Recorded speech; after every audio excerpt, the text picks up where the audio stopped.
దేవునికి మహిమ కలుగును గాక. వచ్చిన మీ అందరికి కూడా సాయంకాల శుభాలు తెలియజేస్తున్నాను. ఈ దినం దానియేలు గ్రంథంలో 2వ అధ్యాయము 24వ వచనం నుండి 35వ వచనం వరకు చదువుకున్నాం. 2వ అధ్యాయం చాలా పెద్దగా ఉంది. ఇది 3 సార్లు చదవాల్సి వచ్చేటట్టుంది. ప్రార్థన చేసుకొని మొదలుపెట్టు. పరిశుద్ధుడా, ప్రేమ గల తండ్రి, నీ పరిశుద్ధ నామం నాకు వెళ్ళలేని స్తుతులు స్తోత్రాలు నాయన. ప్రభా, మర్మాలు మీ వశంలో ఉంటున్నాయి, వాటిని తెలియచేసేది మీరే గనుక మీ యొక్క మర్మాలను తెలియచేయమని, మాతో మాట్లాడమని, నాతో మాట్లాడమని నాయన, మీ దివ్య కాంతిని మా మీద ప్రసరింపు చేయమని, ఆత్మ కార్యాన్ని జరిగించమని యేసు పరిశుద్ధ నామమున వినయముగా వేడుకుంటున్నాం తండ్రి. ఆమేన్. 24వ అధ్యాయం ఇంతవరకు మనం 24 వరకు చదువుకున్నాం, 23 వరకు చదువుకున్నాం. అక్కడ జరిగిన సంగతులు మనందరికీ నెబుకద్నెజరుకు కల రావటం, మాంత్రికులను పిలవటం, గొప్ప గొప్ప వారిని పిలవటం, వాళ్ళందరూ కూడా కళ చెప్పాయా, మేము భావం చెప్తామంటే మీరు నేను కళను చెప్తేనే దాని భావాన్ని కూడా మీరు చెప్పగలరని నేను అనుకుంటాను. మీరు ఇట్లా చేస్తే మిమ్మల్ని చంపేస్తాను అన్నట్టు. అదంతా విన్నాం మనం. 24లో ఇట్లుండగా దానియేలు బబులోనులోని జ్ఞానులను నశింప చేయుటకు రాజు నియమించిన ఆర్యోకు నద్దకు వెళ్ళి, బబులోని జ్ఞానులను నశింప చేయవద్దు, నన్ను రాజు సమ్ముఖమునకు తోడుకొని పొమ్ము, నేను ఆ కలభావమును రాజునకు తెలియచేసేదను. దేవునికి మహిమ కలుగును గాక. రాజుకు వచ్చినటువంటి కళ, వీరు చేసింది ఏంటంటే దేవునికి భయపడ్డారు. మొదటి అధ్యాయంలో మనం చూసాం. యవనస్తులు దేవునికి భయపడినందుకు వారికి జ్ఞానం ఇచ్చాడు. వారికి అవి ఇచ్చినవన్నీ మనం చూసాం కదా. ఒక విధంగా చెప్పాలంటే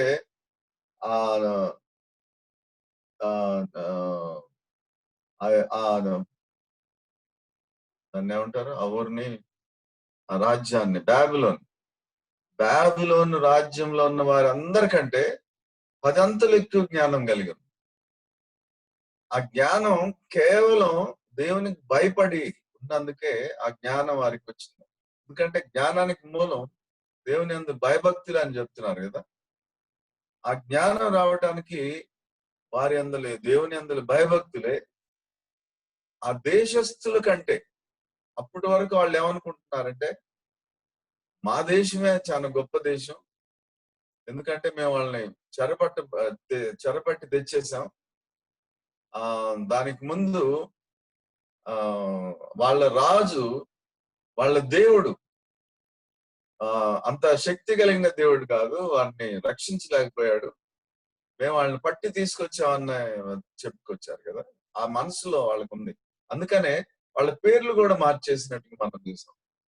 మా దేవుళ్ళ పేర్లు పెట్టుకుందాం, మాకు జయం ఇచ్చినటువంటి మా దేవుళ్ళ పేర్లు పెట్టుకుందాం అని అంటే, ఇక్కడ దేవునికి భయపడినటువంటి ఆ నలుగురు విషయంలో దేవుడు చేసిన గొప్ప కార్యం ఏంటంటే, ఆ దేశంలో ఉన్నట్టు జ్ఞానులందరికంటే 10 రెట్లు అధిక జ్ఞానం కలిగినటువంటి వారుగా వీరు కనపడ్డట్టుగా మనం చూస్తున్నాం.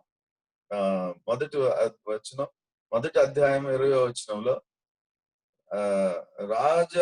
రాజ్యం అంతటి నుండి సెకండగాండ కంటేను గారడి విద్య గల వారందరికంటేను 10 అంతలు శ్రేష్ఠులని తెలియబడింది. ఆ తర్వాత ఒకటి వారి భయభక్తులు, రెండవది ప్రార్థన.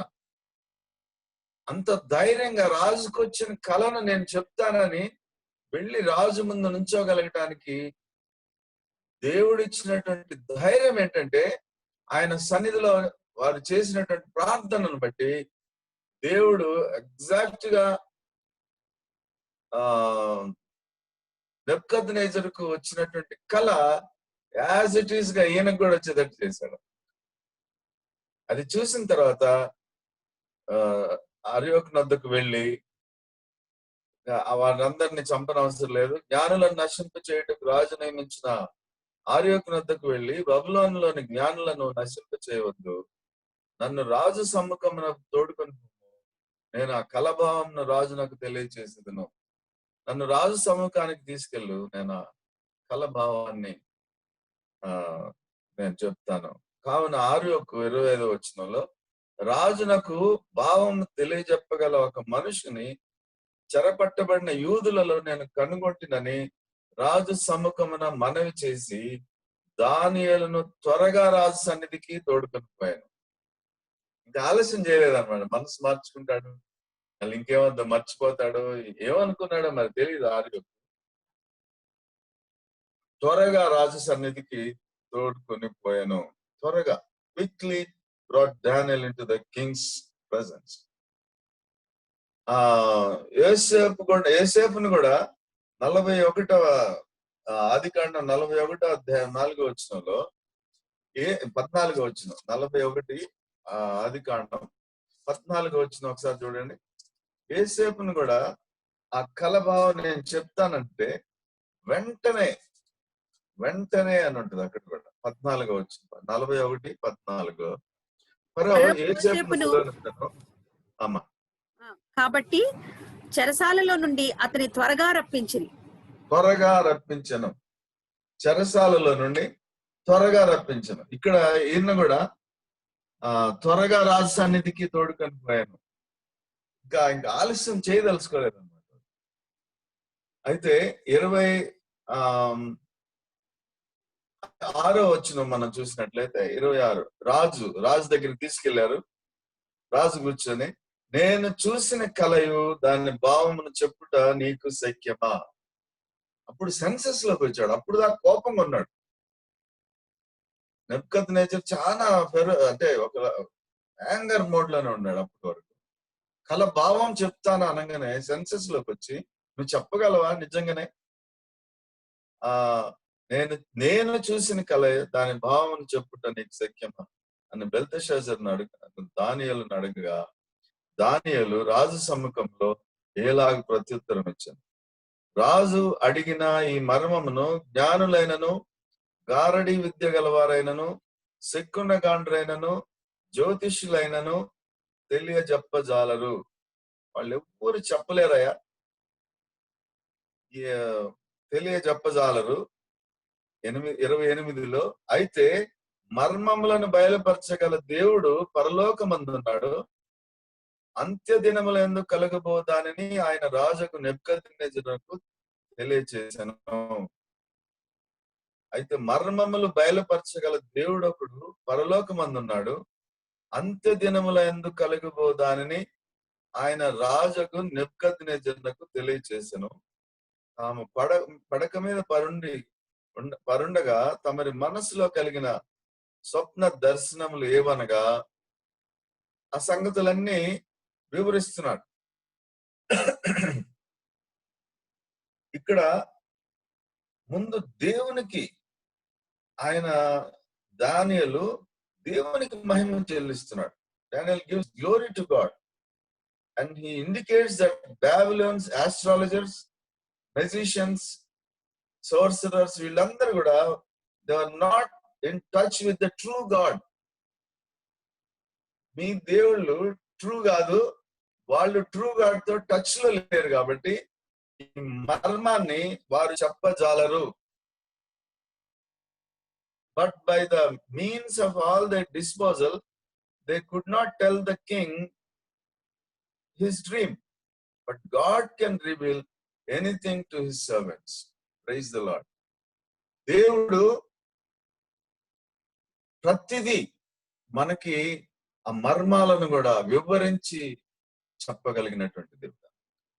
మర్మం ఆయనే. సార్ మనం చదువుకున్నాం, క్రీస్తు మర్మం ఆయననే. ఇప్పుడు మనతో స్నేహితుడిగా ఉంటున్నాడు. మర్మాలకి రాజు అయినటువంటి క్రీస్తు మర్మాలు ఆయనే మర్మము. ఆయన మనతో స్నేహంగా ఉంటున్నాడు. ఎంత ఆధిక్యత మనకిచ్చాడో దానిని మనం గ్రహించాలి. ఎంత ఉన్నత స్థితికి మనల్ని తీసుకుని వెళ్ళాడు. ఆ రోజుల్లో ఒక్కొక్కరిని ఎన్నుకొని ఎవరు భయభక్తులు కలిగి ఉంటారో వారిని ఎన్నుకొని వారితోటే మాట్లాడిన ప్రభువు ఇప్పుడు మనందరితోటి మాట్లాడాలని, మన అందరిలో ఉండాలని, మనందరం జ్ఞానంతో వెలిగిపోవాలని దేవుని ఆశయం ఉంటున్నది. ఏ మర్మం కూడా నేను చేయదలిచిన దానిని నా నా స్నేహితునికి చెప్పకుండా ఉంటానా అని అంటాడు. అప్పుడు అబ్రహాం ఒక్కడే స్నేహితుడు, దావీదు ఒక్కడే, ఇర్మియా ఒక్కడే, ఇక్కడ డానియేల్ ఒక్కడే. అట్లా ఒక్కొక్క పీరియడ్ లో ఒక్కొక్కరిని ఎన్నుకున్నాడు. కానీ ఇప్పుడు మనందరం కూడా దేవుని స్నేహితులమై ఉంటున్నాం. దేవుని వాక్యాన్ని తెలుసుకోవాలని ఆశ కలిగి ఉన్నాం. దేవుని స్నేహితులమై ఉంటున్నాం కాబట్టి మర్మములను బయలుపరచగల దేవుడు మన స్నేహితుడు. అది మన ఈ దినం మన పాయింట్. రాజా ప్రస్తుత 29లో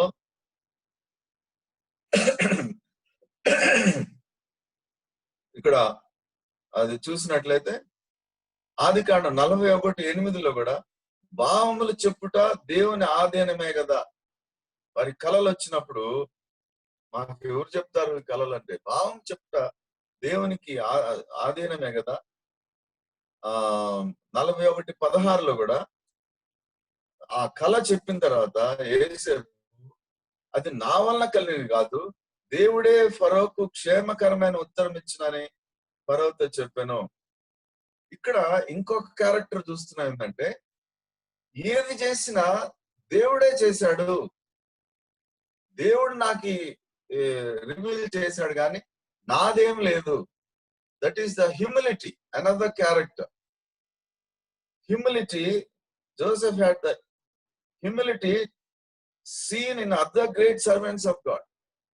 జోసెఫ్ లోనే కాదు, దేవుని సేవకులైన ప్రతి ఒక్కరిలో చివరకు ఒక సేవకునిగా వచ్చినటువంటి క్రీస్తులో కూడా హ్యూమిలిటీ కనబడు. క్రైస్తవులలో దేవుని వెంబడించేటువంటి మనం కూడా ఆ హ్యూమిలిటీ, ఆ హంబుల్నెస్ కలిగి ఉండాలి. ఎంతవరకు అంటే అంతవరకు, ఒక లిమిట్ లేదు. అపోస్తుల కార్యం 3:12 వారు ఒక గొప్ప కార్యాన్ని చేశారని ఈ రోజుల్లో క్రైస్తవులు కూడా అట్లా చూస్తున్నారు. ఆది అపోస్తులను ఎట్లా చూశారో ఈ రోజుల్లో కూడా క్రైస్తవులు ఒక మంచి ప్రార్థనా పరుణ్ణి, లేకపోతే ఒక అద్భుతాలు చేసేవారిని ఒక వింతగా చూస్తున్నారు. అయితే వాళ్ళు కూడా ఎలా చెప్పారు చూడండి. అపోస్తుల కార్యాలు 3:12 మా సొంత శక్తి చేతనైనను భక్తి చేతనైనను నడవను బలం ఇచ్చినట్లుగా మీరెందుకు మా తట్టు పేరు చూచుచున్నారు. ఒక wonderful thing, if something is happen wonderfully, praise God, not that man. వారు ఎవరైనా కావచ్చు. మా తట్టెందుకు తీరు చూస్తున్నారు మీరు? ఈ కుంటి వాడిని మేం కాదు బాగు చేసింది, మీరు సిలువ వేసినటువంటి క్రీస్తు ఆయన లేపాడు. మాకెళ్ళి చూస్తున్నారు. సో ఆ హంబుల్నెస్ దేవుని సేవకుల్లో ఉండాల్సినటువంటి ఇంకొక క్యారెక్టర్, ఆ హంబుల్నెస్. 2 కొరింథీ 3:5 కూడా మా సామర్థ్యము దేవుని వలననే కలిగి ఉన్నది. పౌలు గారు రాస్తున్నారు, మా సామర్థ్యము దేవుని వలననే కలిగినది. తర్వాత యాకోబు పత్రికలు రాస్తూ తను తాను తగ్గించుకునేవాడు హెచ్చించబడును, తను తాను హెచ్చించుకునేవాడు తగ్గించబడును. కానీ మనల్ని మనం హెచ్చించుకోవడం ఎందుకో మొదటి నుంచి ఒక అలవాటు. అది మరి ఎక్కడ బిగిన్ అయిందో తెలియదు. ఆదాం దగ్గర కాదనుకుంటా నాకు తెలిసి. మరి ఆ తర్వాత ఎవరి దగ్గర స్టార్ట్ అయిందో తెలియదు. కానీ ఇక అక్కడి నుంచి కంటిన్యూ అవుతుంది. మనం లేకపోతే అసలు అది ఎవరు చేస్తారా? నిన్ను నన్ను వాడుకునే దేవుడు నువ్వు నువ్వు కాకపోతే ఈ రాళ్ల వలన నేను మహిమ తెచ్చుకుంటాను. ఎంత గొప్ప దేవుడు అంటే he can create another world, another anything he can do. He is a creator. He can create anything. ఆయన దగ్గర ఆయన కృప వలన, ఆయన దయ వలన, ఆయన రివీల్ చేసిన వలన నేను చెప్పగలిగా ఉన్నట్టు ఆ మాటలు మనలో ఉండాలని ఇక్కడ ఈ వాక్యం ద్వారా మనం తెలుసుకున్నాం. అయితే 29వ వచనం దానియేలులోనే 29 ఒకసారి చూడండి. రాజా ప్రస్తుత కాలం గడిచిన పిమ్మట ఏమి జరుగును అనుకొని తాము పడక మీద పరుండి మనోచింత గలవారై ఉండగా మర్మములను బయలుపరచువాడు కలుగబో దానిని తమరికి తెలియచేసెను. ఏం జరగబోతుందో అన్ని ఆలోచనలు ఉన్నప్పుడు మర్మములు బయలుపరచగలవాడు కలుగబో దాన్ని బయలుపరచను. ద్వితీయోపదేశ కాండం 29వ అధ్యాయం 29వ వచనం ఒకసారి చూడండి. ద్వితీయోపదేశ కాండం 29వ అధ్యాయం 29వ వచనం. రహస్యములు మన దేవుడైన యెహోవాకు చెందును. అయితే మనము ఈ ధర్మశాస్త్ర వాక్యములన్నిటిని అనుసరించి నడుచుకున్నట్లు బయలుపరచబడినవి ఎల్లప్పుడూ మనవియు మన సంతతి వారివియు అగును. Let us always look to him to interpret to us the mysteries of himself and his word. దేవుని వాక్యం మనకు బయలుపరచబడాలంటే దేవుని వైపే చూడాలి. ఆ మిస్టరీస్ కానీ ఏ విషయమైనా వాక్య అర్థాలు కానీ మనకు తెలియాలంటే దేవుని సన్నిధిలోనే మనం ప్రార్థించాలని ఇక్కడ మనకు తెలియజేస్తున్నారు. 30వ వచనం. ఇతర మనుషులందరికంటే మరలా తగ్గించుకుంటున్నాడు చూడండి. ఇతర మనుషులందరికంటే నాకు విశేష జ్ఞానం ఉండటం వలన ఈ మర్మం నాకు బయలుపరచబడలేదు. రాజు నాకు దాని భావమును తెలియజే నిమిత్తమును తమరి మనస్సు యొక్క ఆలోచనలు తాము తెలుసుకున్న నిమిత్తమును అది బయలుపరచబడను.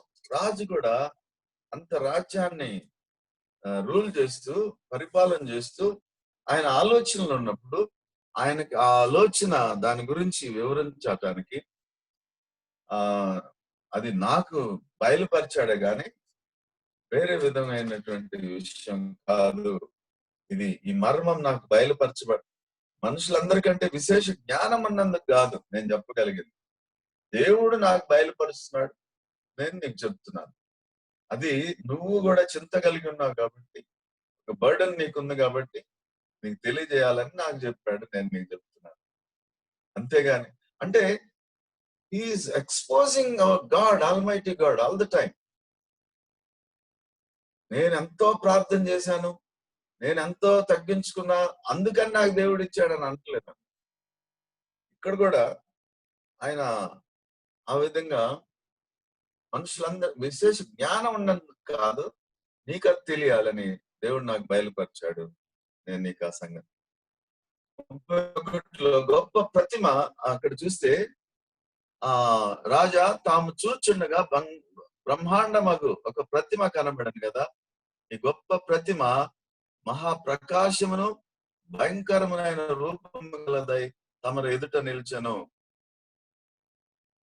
ఆ ప్రతిమ యొక్క శిరస్సు మేలిమి బంగారమయమైనదియు, దాని రొమ్మును భుజములను వెండివియు, దాని ఉదరమును తొడలను ఇత్తడివియు, దాని మోకాళ్ళను ఇనుపవియు, దాని పాదములలో ఒక భాగము ఇనుపది, ఒక భాగము మట్టిది ఉన్నాయంటను. 4 రకాలైనటువంటి రాజ్యాల గురించి ఇక్కడ వివరిస్తున్నట్టుగా మనం చూస్తున్నాం అన్నమాట. మొదటిది మేలిమి బంగారం, తర్వాత వెండి, ఇత్తడి, ఇనుము, మట్టి కలిసినటువంటిది 4వది. ఈ 4 డిఫరెంట్ రాజ్యాల గురించి దేవుడు ఆయనకు చూపించినట్లుగా ఇక్కడ చూస్తున్నాం. The statue represents 4 kingdoms of the world. It is clear both from Bible and from history which kingdoms are meant. బైబిల్లో నుంచి హిస్టరీలో కూడా ఎతికితే ఈ కింగ్డమ్స్, ఈ 4 డిఫరెంట్ కింగ్డమ్స్, బంగారం లాంటిదేంటి, ఇత్తడిదేంటి, ఎనుముదేంటి, ఈ కలిసినటువంటి మిళితమైనటువంటిది ఏంటి, ఇవన్నీ మనకి అర్థమవుతుంది. The head is king Nebuchadnezzar and his Babylonian umpire.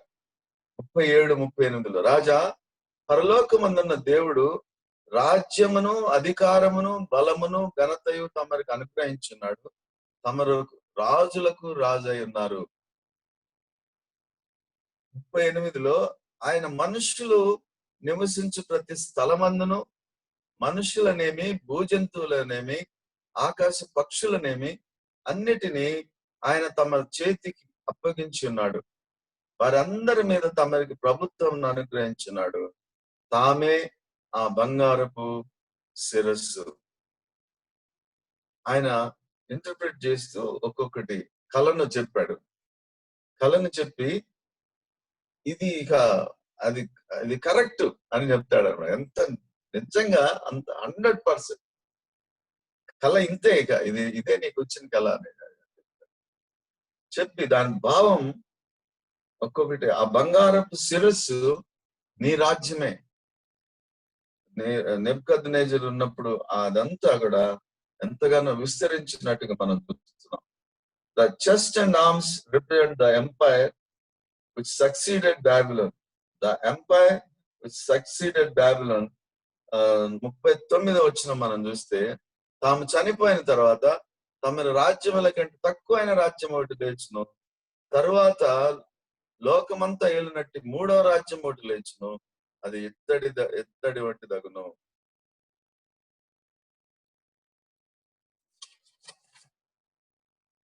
The empire of the Medes and Persians established by Cyrus. అది రెండవది. సైరస్ తోటి ఎస్టాబ్లిష్ చేయబడినటువంటి రాజ్యం రెండవదిగా. The belly and thighs represent the empire to succeed Medo-Persian, the empire of Greece and Macedonia under Alexander the Great. అది మూడవదిగా. The legs and the feet represent the kingdom which replaced all the others, the Roman Empire.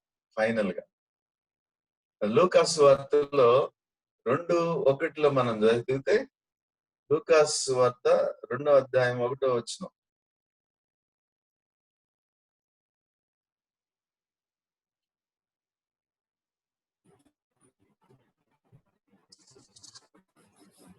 ఆ దినములలో సర్వలోకమునకు ప్రజా సంఖ్య వ్రాయవలనని కైసరు అగుస్తు వలన ఆజ్ఞాయను.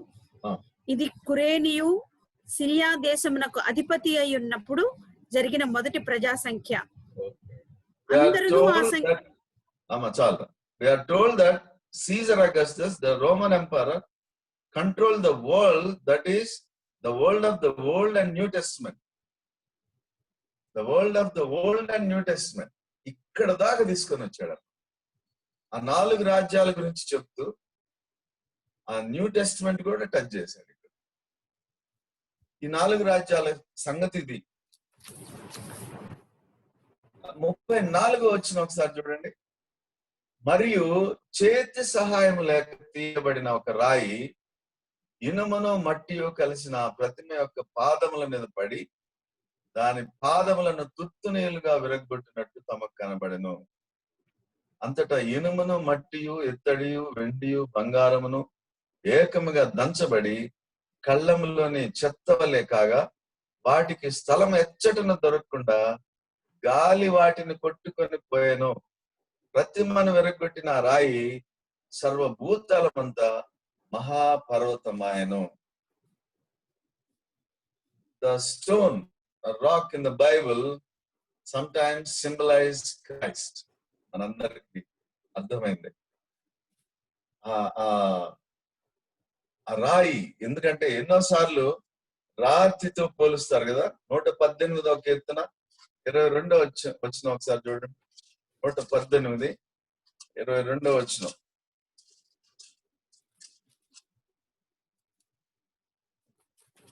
ఇల్లు కట్టువారు నిషేధించిన రాయి మూలకు తలరాయి ఆయను.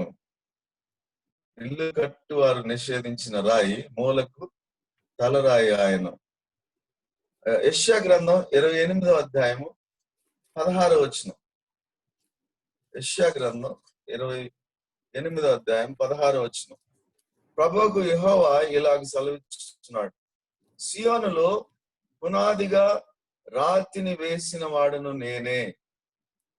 అది పరిశోధించబడిన రాయి, అమూల్యమైన తలరాయి, బహు స్థిరమైన పునాది అయిన మూలరాయి అయినది.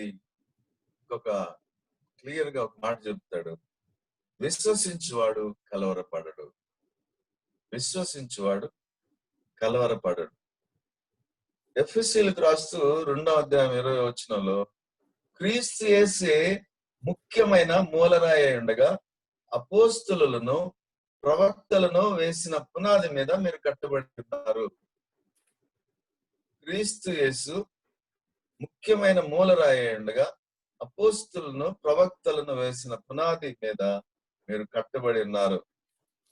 పేతురు మొదటి పేతురు రాస్తూ 2వ అధ్యాయం 7వ వచనంలో, ఇల్లు కట్టువారు ఏ రాతిని నిషేధించుదురో అదే మూలకు తలరాయి ఆయన, మరి అది అడ్డురాయి అడ్డుబండ ఆయన. అడ్డురాయి అడ్డుబండ దేవునిని ద్వేషించేవాళ్ళు. అది మూలకు తలరాయి దేవుని రాజ్యానికి సంబంధించినది. మత్తయి సువార్త 21వ అధ్యాయం, మత్తయి సువార్త 21 42 నుంచి 44 ఒకసారి చదువుకుందాం. మత్తయి సువార్త 21 42 నుంచి అన్నా. అవునమ్మా, 42 నుంచి 44 వరకు. ఇల్లు కట్టువారు నిషేధించిన రాయి మూలకు తలరాయి ఆయను, ఇది ప్రభు వలననే కలిగెను. ఇది మన కన్నులకు ఆశ్చర్యం అను మాట మీరు లేఖనములలో ఎన్నడనూ చదవలేదా? కాబట్టి దేవుని రాజ్యము మీ యొద్ద నుండి తొలగింపబడి దాని ఫలమిచ్చు జనులకియ్యబడునని మీతో చెప్పుచున్నాను. మరియు ఈ రాతి మీద పడువాడు తునకలైపోవును గాని అది ఎవరి మీద పడునో వానిని నలిచేయునెను.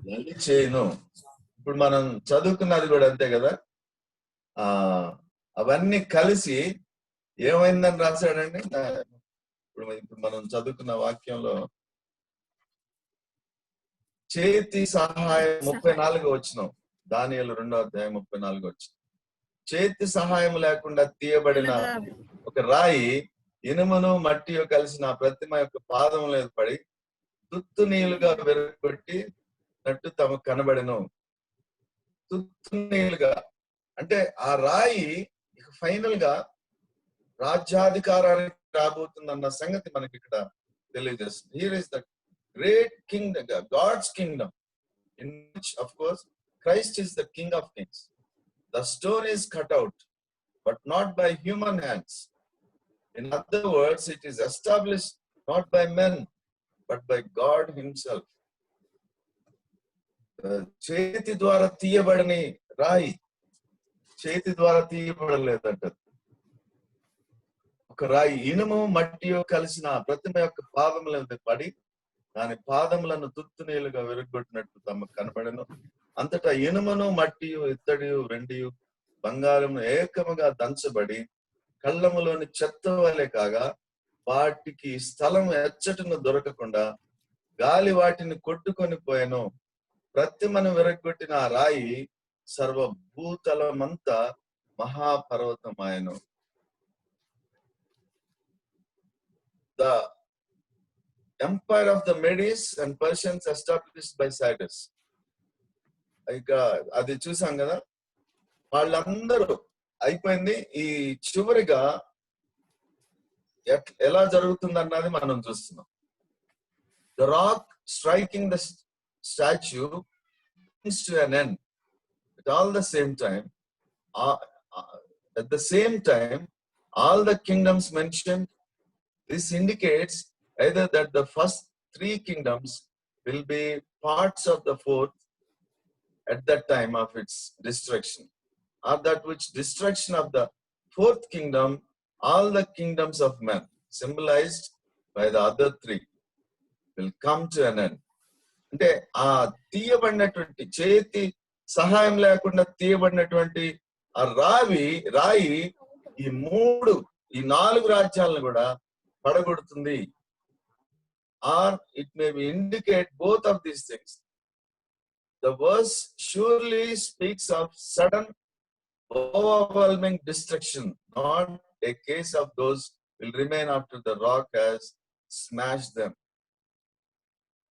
ఒక్కసారి ఆ రాక్ వాళ్ళ మీద పడిన తర్వాత ఏ రాజ్యం కూడా, ఏ రాజు కూడా మిగలడు, గాలికి కొట్టుకొని పోయినట్టుగా కొట్టుకొని పోతారు. ఆ రోజులు రాబోతున్నాయి. The times of the Gentiles with their worldly kingdoms will have an utter end. That's all. God's kingdom, which will completely replace man's kingdoms, is compared to a mountain that fill the whole earth. 35వ వచనంలో మనం చదువుకున్నటువంటి ఆ రాయి సర్వభూతలమంత మహాపర్వతమాయను. దేవుని రాజ్యము total గా వ్యాపించింది, సర్వలోకాన్ని వ్యాపిస్తుంది. ఇక ఎక్కడ కూడా ఏ పార్టీ ఉండదు, ఏ రాజ్యం ఉండదు, నేషనల్ పార్టీలు కాదు, ఈ పార్టీస్ కాదు, ఇక ఏమి ఉండదు అన్నమాట. యెషయా గ్రంథం 11వ అధ్యాయం 9వ వచనంలో కూడా, నా పరిశుద్ధ పర్వతం అంతటను ఏ మృగమును హాని చేయదు, నాశనము చేయదు, సముద్రము జలములతో నిండినట్లు లోకము యెహోవాను గుర్చిన జ్ఞానముతో నిండి ఉండును. ఆ టైంలో లోకమంతా కూడా దేవుని గూర్చిన జ్ఞానంతో నింపబడి ఉంటది. మీకా 4:1 అంత దినములలో యెహోవా మందిర పర్వతము పర్వత శిఖరమున స్థిరపరచబడిన కొండల కంటే ఎత్తబడగా ప్రవాహం వచ్చినట్లు జనులు దానిలోనికి వద్దురు. అంత్య దినములో యెహోవా మందిర పర్వతము శిఖరమున స్థిరపరచబడిన కొండల కంటే ఎత్తబడిన ప్రవాహము ఎత్తబడగా ప్రవాహం వచ్చినట్లుగా జనులు దానిలోనికి వత్తురు. యెషయా గ్రంథం 2వ అధ్యాయం 2వ వచనం నుంచి 4వ వచనం వరకు, అంత్య దినములలో పర్వతముల పైన యెహోవా మందిర పర్వత శిఖరమున స్థిరపరచబడిన కొండ కంటే ఎత్తుగా ఎత్తబడును. ప్రవాహం వచ్చినట్లు అనేక అన్య జనులు దానిలోనికి వచ్చెదరు. ఆ కాలమున సియోనులో నుండి ధర్మశాస్త్రము, యెరూషలేములో నుండి యెహోవా వాక్కు బయలువెళ్ళును. జనములు గుంపులుగా వచ్చి యాకోబు దేవుని మందిరమునకు, యెహోవా పర్వతమునకు మనం వెళ్ళుదాము రండి, ఆయన తన మార్గముల విషయమై మనకు బోధించును, మనం ఆయన త్రోవలలో నడుతము అని చెప్పుకుందురు. ఆయన మధ్యవర్తి అయి అన్య జనులకు న్యాయం తీర్చును, అనేక జనములకు తీర్పు తీర్చును. వారు తమ ఖడ్గములను నాగటి నక్కులుగాను, తమ ఈటలను మచ్చు కత్తులుగాను సాగగొట్టుదురు. జనం మీదకి జనము ఖడ్గమెత్తకయుండును, యుద్ధము చేయ నేర్చుకునుట ఇక మానివేను.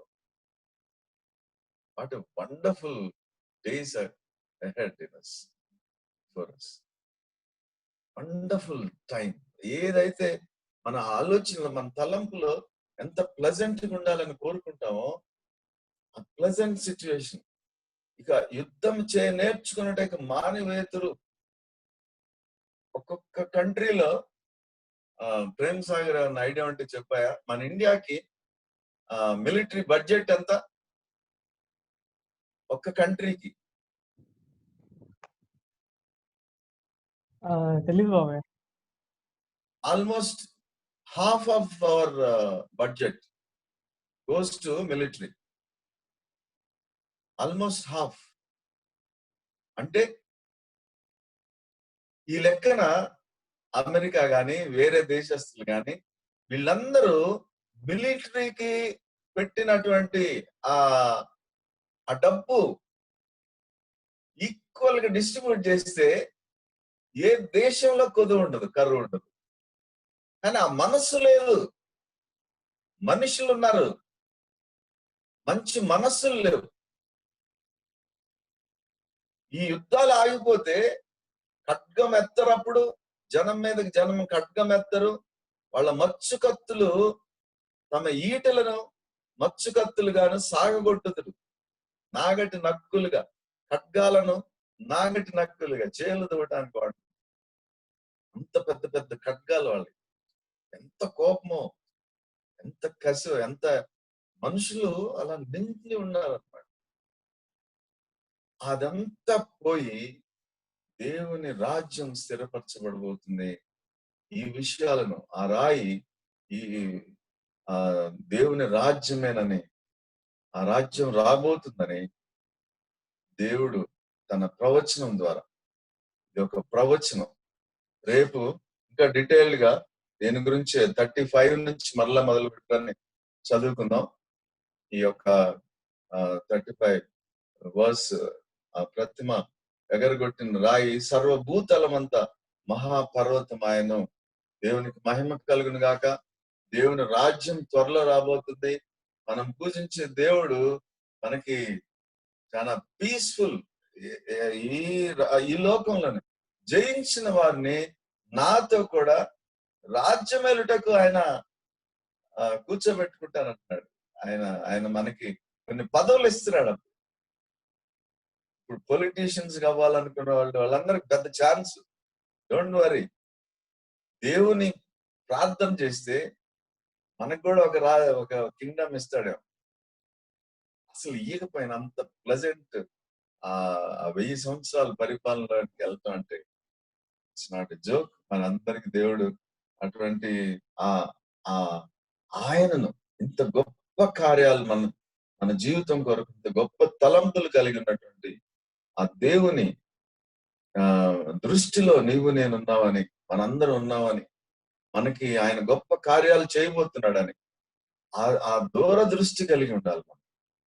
ఇవాళ ఆ కూర కోసమో, లేకపోతే దీనికోసమో, లేకపోతే చిన్న చిన్న విషయాల కోసం మాట్లాడుకోవటం, తిట్టుకోవటం, ప్రార్థనలు మానేయటం, నెల రాకుండా పోవటం, సంవత్సరాలు లేకపోతే చర్చిలు మానేయటం, ఇవన్నీ కాదు.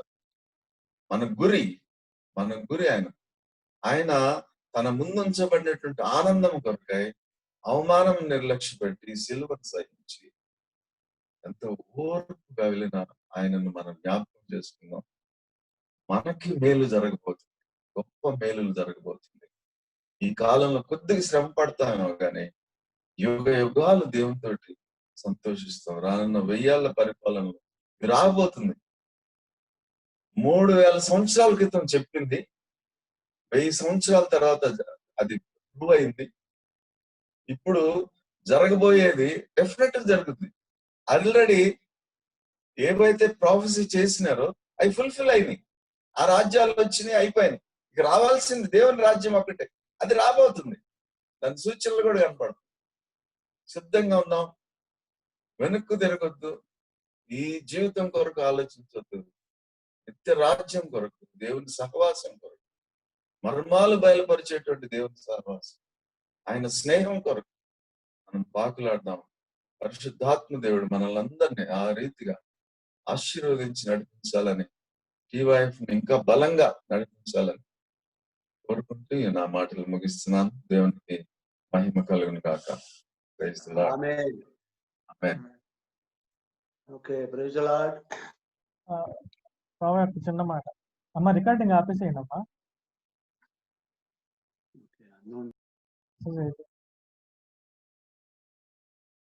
బావే, ఇప్పుడు ఉన్నటువంటి రాజ్యాలు ఏమని చెప్పారు? 3 రాజ్యాల ఇప్పటి వరకు వచ్చింది, ఇంకొక రాజ్యం రావాలా?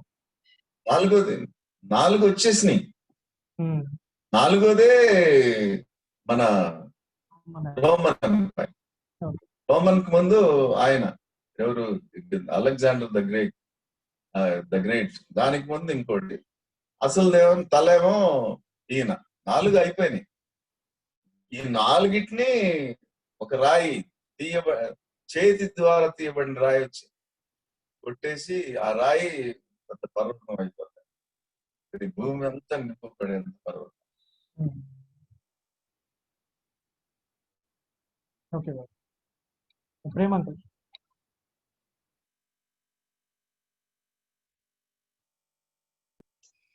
ఓకే ప్రేయర్లోకి వెళ్దాం. మిన్నీ రికార్డ్ వస్తుంది ఎవరు?